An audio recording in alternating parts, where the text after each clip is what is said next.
This is How Curious from KGOU, exploring your questions about Oklahoma. I'm Claire Donnelly. The year is 1933, and Aviator Wiley Post has just set a new world record. I hope to be able to fly around the world in about 6 days with it.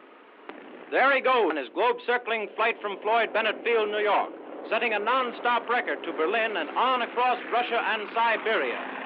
Post flew his small plane, named the Winnie Mae, around the globe in 7 days, 18 hours, and 49 minutes, smashing previous records.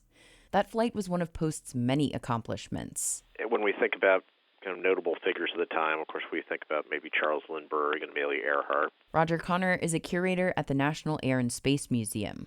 If you were a young person in the early 1930s, you might know Wiley Post as just about as well as any of those others. 2 years before his record solo flight, Post and navigator Harold Gatty flew around the world in just 8 days.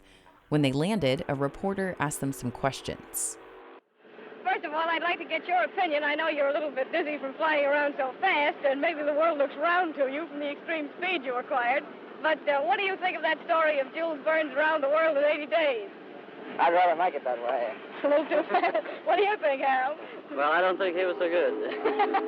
Well, after seeing your navigation, I don't guess he was. The tape's kind of difficult to hear, but the reporter asks Post and Gatty what they think of novelist Jules Verne's book, Around the World in 80 Days. And Gatty jokingly says, "I don't think he was so good." After the 8-day flight, the two aviators were given a parade in New York City.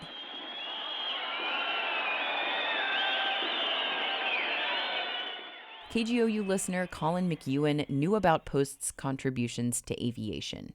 But in 2006, he came across a claim he'd never heard before, that Wiley Post was a convicted felon.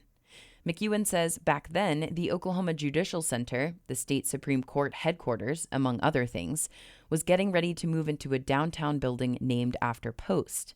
He sent How Curious this recording. And at the time, I thought, it's just a little too perfect, just a little too quintessentially Oklahoma for us to have our state judicial center named after a convicted felon. So I'm asking How Curious, was Wiley Post truly a convicted felon? Wiley Hardeman Post was born in 1898 to a family of cotton farmers. The family spent time in several small towns in Texas and Oklahoma. By 1920, Post's parents settled on a farm near Maysville, about 45 miles south of Oklahoma City. Wiley Post went to school sporadically, and he didn't seem to like the classroom, but he was fascinated by machinery. According to Brian and Frances Sterling, who wrote a book about Wiley Post in 2001, he left home at 11 years old to work as a traveling repairman, fixing farming equipment and appliances. By the time he was 13, Post had supposedly saved up enough money to buy the first bicycle in the county.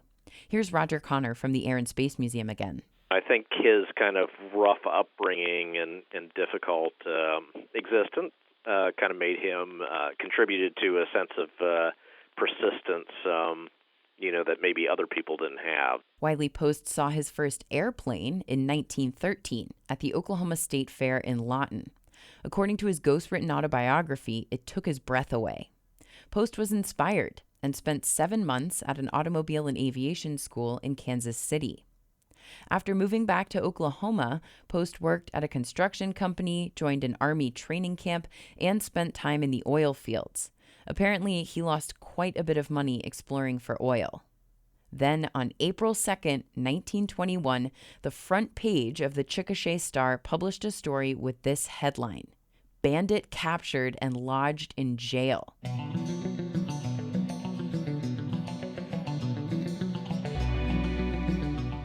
The bandit was Post, who reportedly placed an automobile casing in the middle of a road and hid nearby. Then, when 4 men stopped their car to pick up what they thought was a lost object, Post rushed out and pointed a gun at them, ordering them to put their hands up. But one of the men grabbed Post's gun, forcing him to surrender. The men drove him to the Grady County Jail. Wiley Post pled guilty to armed robbery and was sentenced to 10 years in the state penitentiary in Granite, Oklahoma. He was prisoner number 3009. No one really knows why Wiley Post turned to robbery. In prison, Post became withdrawn and depressed. The Sterlings write he was, quote, racing toward a state of psychological failure. 2 prison doctors recommended Post be paroled for his mental health. In 1922, about 1 year into Post's sentence, Oklahoma Governor J.B.A. Robertson granted his release. Post returned to the oil fields. Oklahoma History Center Director Bob Blackburn says he supplemented his income by joining a flying circus. He would parachute from airplanes, willing to take that risk of, being a crazy guy jumping out of an airplane in the days when parachutes were not a scientific, precise industry. You were just taking your chance that parachute would open, that you would not plunge to your death. Post also eventually learned how to fly. In 1926, he lost his left eye in an oil field accident and used the injury settlement money to buy a plane. Then, oilman Francis Hall hired Post as a pilot and gave him the Winnie Mae, a plane named after Hall's daughter. Post started entering flying competitions. He won a race between Chicago and Los Angeles in 1930, and then completed 2 record-breaking around-the-world flights, the ones we heard about at the beginning of this story. Roger Connor from the National Air and Space Museum says Post was a media hero. A self-made man, hard scrabble, persistent, tough, all those kind of qualities that kind of fed what an ideal hero at that kind of dark moment of the Depression was. Post's experimental flights proved the importance of the jet stream, a high-altitude wind that blows from west to east across the Atlantic Ocean and makes planes fly faster. Post also wore a pressure suit for high-altitude flights, which was a predecessor to those astronauts wore in the 1950s and 60s.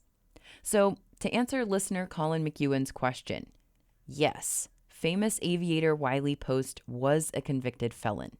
He spent time in prison for attempted highway robbery. And yes, Oklahoma's Judicial Center is located in a building named after him. But Bob Blackburn at the History Center says that's very appropriate. It is about correcting behavior, not just punishing, not just saying you're a bad person so you will sit in jail and rot there for the rest of your life. It's that what can we do to get you back into mainstream so you're contributing, taking risks, accomplishing. Well, Wiley Post is a great example of that. Gave him a second chance, got out early, paroled, and did great things with his life and changed history.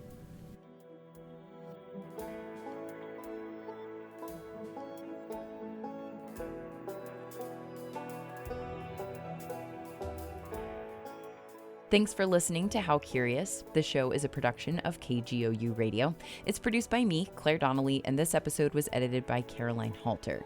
David Gray composed our theme music. Email your Oklahoma questions to curious@kgou.org.